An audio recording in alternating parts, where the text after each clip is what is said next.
समिति आदर्श विद्या मंदिर की ऑनलाइन क्लास में आप सभी का हार्दिक स्वागत है।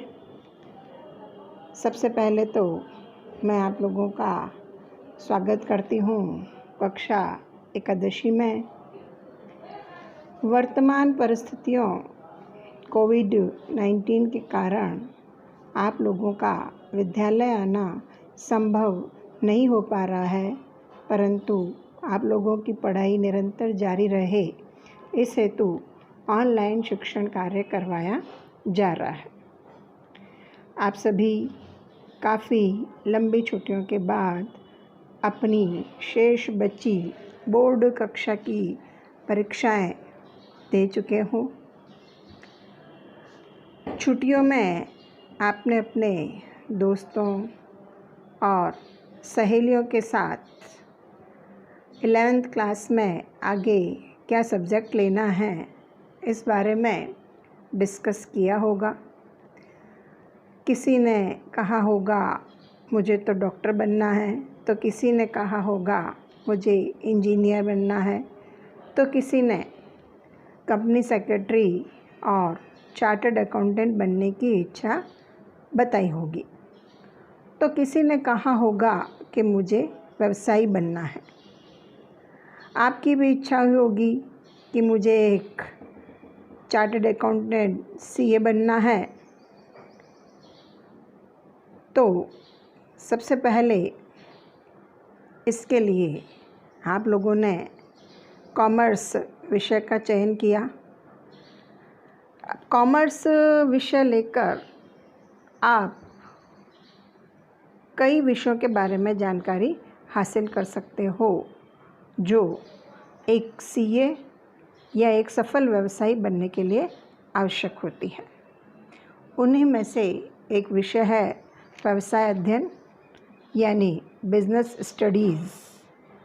इस विषय में हम जानकारी प्राप्त करेंगे कि व्यवसाय क्या है, इसकी अवधारणा क्या है, इसकी विशेषताएं क्या है, यह किस उद्देश्य से किया जाता है, इन सभी के बारे में आप जानकारी प्राप्त करेंगे।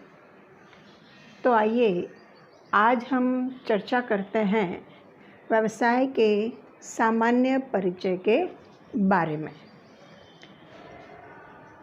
अध्याय 1 व्यवसाय, व्यापार और वाणिज्य के अंतर्गत पढ़ेंगे व्यवसाय के सामान्य परिचय के बारे में। व्यवसाय की उत्पत्ति व्यस्त रहने से हुई है और व्यस्त रहने के लिए व्यक्ति कई प्रकार की क्रियाएं करता है जिन्हें हम मानवीय क्रियाएं कहते हैं। इन मानवीय क्रियाओं को हम 2 भागों में वर्गीकृत कर सकते हैं। पहला है आर्थिक क्रिया और दूसरा है अनार्थिक क्रिया। आर्थिक क्रियाएं वे क्रियाएं होती हैं जो धन कमाने के उद्देश्य से की जाती है, इसलिए इन्हें आर्थिक क्रियाएं कहते हैं। जैसे एक किसान द्वारा खेती करना, व्यापारी द्वारा वस्तुओं का क्रय विक्रय करना, उद्योगों में वस्तुओं का उत्पादन करना, एक डॉक्टर द्वारा मरीजों का इलाज करना और शिक्षक द्वारा अध्यापन कार्य करना, ये सभी क्रियाएं आर्थिक क्रियाएं कहलाती हैं, क्योंकि इन सभी क्रियाओं के बदले में व्यक्ति को आय प्राप्त होती है। दूसरा आता है अनार्थिक क्रियाएं। वे क्रियाएं जो प्यार से, स्नेहवश, सहानुभूतिपूर्वक की जाती हैं और जिनके बदले में उन्हें किसी भी प्रकार की कोई आय प्राप्त नहीं होती, वे कहलाती हैं अनार्थिक क्रियाएं। जैसे आपने किसी भूखे व्यक्ति को भोजन करवाया, किसी वृद्ध व्यक्ति को हाथ पकड़ करके सड़क पार करवाई, आपकी माताजी जब आप विद्यालय से घर जाते हो तो आपकी पसंद का खाना बना करके रखती है। आप सड़क पर जा रहे हैं, कोई दुर्घटना हो गई तो उस दुर्घटनाग्रस्त व्यक्ति को अस्पताल आप ले गए, तो ये सभी क्रियाएं जो आप कर रहे हो ये अनार्थिक क्रियाओं के अंतर्गत आती हैं, क्योंकि ये सब हम प्यार से, कर्तव्यवश, सहानुभूतिपूर्वक करते हैं, इसलिए इन्हें अनार्थिक क्रियाएं कहते हैं। आर्थिक क्रियाओं को हम 3 भागों में बांट सकते हैं। पहला है व्यवसाय, दूसरा पेशा और तीसरा रोजगार। व्यवसाय, जैसा कि मैंने आपको बताया कि यह एक वैध मानवीय आर्थिक क्रिया है। इसमें क्रियाएं नियमित रूप से की जाती हैं तथा वस्तुओं एवं सेवाओं का विक्रय कर समाज के लोगों की आवश्यकताओं को पूरा करते हुए लाभ कमाया जाता है। यानी व्यवसाय क्या है?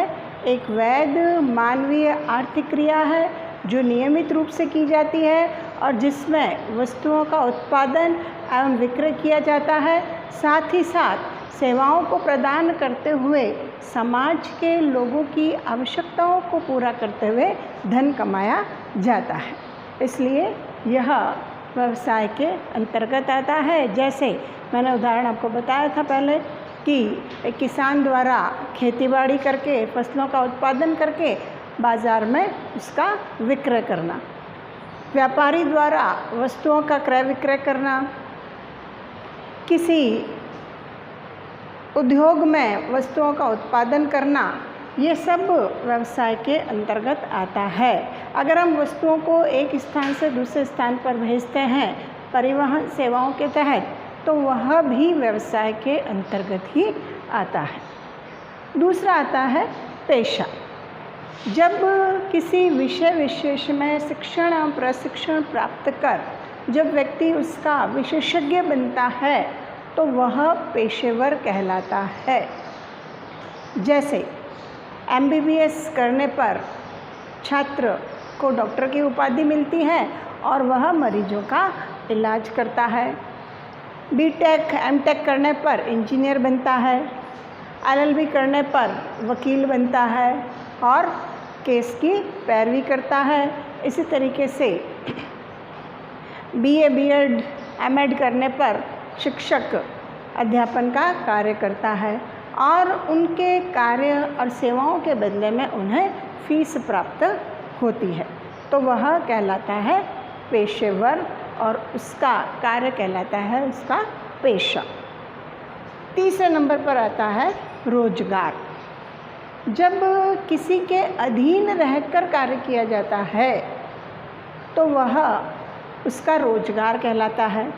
इसमें किसी भी संस्था द्वारा व्यक्तियों को उनकी योग्यता के अनुसार निर्धारित पदों पर नियुक्त किया जाता है और उनके द्वारा निर्धारित निर्देश जो भी होते हैं, जो भी नियम होते हैं, जो भी शर्तें होती हैं, उनको पालन करना पड़ता है और कार्य के बदले में उनको वेतन मिलता है। जैसे एक श्रमिक द्वारा कारखाने में कार्य करना, एक कर्मचारी सरकारी संस्था में कर्मचारियों की नियुक्ति हो गया, सरकारी कार्यालय में लिपिक की नियुक्ति हो गया, कोई भी सरकारी संस्थान में व्यक्ति कार्य करता है तो वह उसका सरकार के अधीन रोजगार कहलाएगा।